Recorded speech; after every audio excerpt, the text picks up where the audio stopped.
Buku 11. Usia tua, Jara Vaga kisah Rupananda Teri, Janapada Kalyani, kota tubuh ini terbuat dari tulang belulang yang dibungkus oleh daging dan darah. Disinilah terdapat kelapukan dan kematian, kesombongan dan iri hati. Garis bawah, Dhammapada Si, 150, garis bawah. Janapada Kalyani adalah puteri dari Gotami, ibu tiri Pangeran Siddhartha. Karena sangat cantik puteri Janapada Kalyani dikenal dengan nama Rupananda. Dia menikah dengan Nanda, saudara sepupu Pangeran Siddhartha. Pada suatu hari dia merenung, kakak saya yang akan menjadi raja telah meninggalkan keduniawian menjadi beku dan telah mencapai kebudaan. Rahula, anak dari kakak saya, suami saya, ibu saya, mereka semua telah meninggalkan keduniawian untuk menjadi beku dan bikuni, sekarang tinggal saya sendiri di sini. Setelah merenung demikian dia pergi ke vihara untuk ditahbiskan menjadi seorang bikuni, bukan karena keyakinan tetapi hanya meniru orang lain dan merasa kesepian tinggal seorang diri. Setelah menjadi bikuni, Rupananda sering mendengar bahwa Sang Buddha mengajarkan tentang ketidakkekalan, sehingga dia berpikir kalau dia bertemu dengan Sang Buddha pasti beliau akan mencela kecantikannya, sehingga dia berusaha untuk menghindari perjumpaan dengan Sang Buddha. Akan tetapi karena begitu banyak orang memuji Sang Buddha, akhirnya dia memutuskan untuk bertemu dengan Sang Buddha bersama para bikuni. Ketika Sang Buddha bertemu dengan Rupananda, beliau berpikir, duri hanya dapat dikeluarkan dengan duri. Rupananda sangat melekat terhadap tubuhnya dan sangat sombong akan kecantikannya, dia harus meninggalkan kemelekatan dan kesombongan akan kecantikannya. Kemudian Sang Buddha dengan kemampuan batin luar biasa menciptakan seorang anak gadis yang sangat cantik, berusia kira-kira 16 tahun dan duduk di dekatnya. Anak gadis itu hanya dapat dilihat oleh Sang Buddha dan Rupananda. Ketika Rupananda melihat anak gadis tersebut, Rupananda merasa dirinya hanyalah seekor gagak yang tua dan jelek dibandingkan dengan anak gadis itu, yang seperti seekor angsa putih. Rupananda begitu mengagumi wajah anak gadis tersebut yang cantik jelita. Tetapi ketika Rupananda memperhatikan sungguh-sungguh, dia terkejut karena anak gadis tersebut bertambah tua berusia 20. Terus-menerus ia memperhatikan anak gadis yang berada di samping Sang Buddha itu bertambah tua dan menjadi sangat tua. Anak gadis itu berubah dari anak gadis muda, menjadi setengah baya, tua, dan sangat tua. Rupananda menyadari bahwa dengan timbulnya bayangan baru, bayangan lama lenyap, dan dia mulai menyadari proses perubahan yang terus-menerus dan kelapukan tubuh. Dengan kesadaran ini, kemelekatan terhadap tubuhnya berkurang. Pada saat itu bayangan anak gadis yang ada di dekat Sang Buddha telah berubah menjadi wanita jompo, yang tidak dapat mengatur gerak tubuhnya lagi, terjatuh. Akhirnya bayangan wanita itu meninggal dunia. Dari tubuhnya muncul belatung, cairan tubuh keluar dari 9 lubang, burung gagak dan pemakan bangkai mencabik-cabik bangkai itu. Setelah melihat semua ini, Rupananda merenung, gadis muda itu menjadi tua dan jompo kemudian meninggal dunia di sini di hadapan mataku.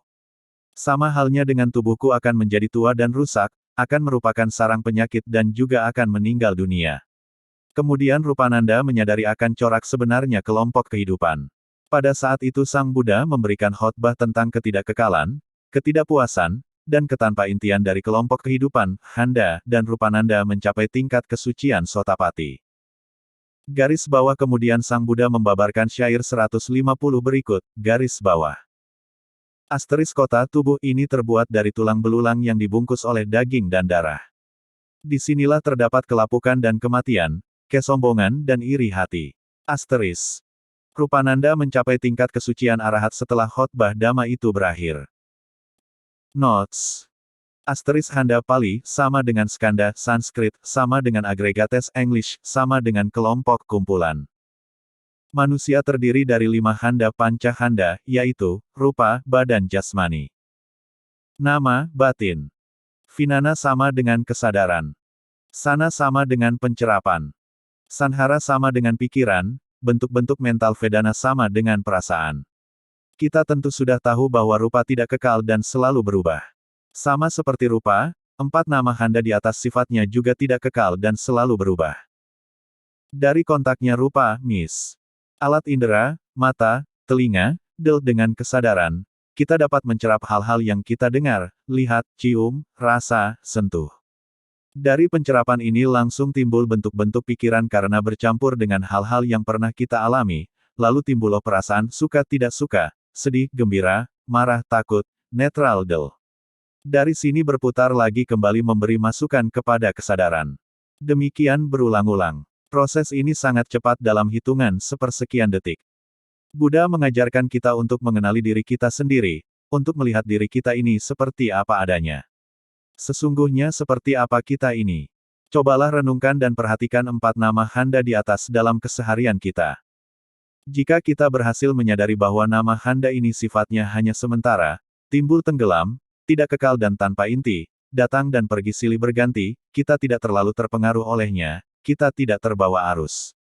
Dengan merenungkan hal di atas, ketika timbul berbagai macam perasaan yang tidak mengenakan, kita tidak perlu terlalu hanyut atau histeris seperti pemain drama, karena sebentar kemudian perasaan itu pun akan berganti.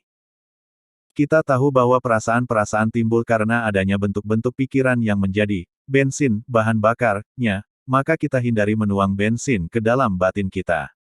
Tidak perlu diingat-ingat terus, seperti memutar ulang film, tidak perlu dihayati dan dirasa-rasakan, tidak perlu dipelihara perasaan yang tidak mengenakan itu. Tetapi bukan berarti ini mengabaikan permasalahan. Jika ada masalah tentu tetap harus diselesaikan, dan dengan kondisi batin yang tenang, tentunya akan lebih mudah menyelesaikan permasalahan itu. Mengenai kisah di atas, sumber lain menyebutkan bahwa Pajapati Gotami memiliki anak bernama Nanda, laki-laki, dan Rupananda, Sundari Nanda, perempuan.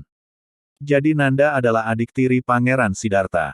Bentuk badan dan raut muka Nanda sangat mirip dengan Sang Buddha, hingga banyak yang salah mengenali. Nanda, pada pesta pernikahannya dengan Janapada Kalyani, mengantarkan Sang Buddha kembali ke vihara dan akhirnya ditahbiskan menjadi beku.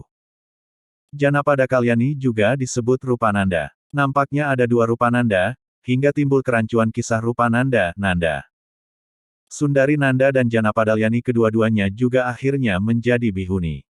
Asterisk sumber, _sariputta.com _.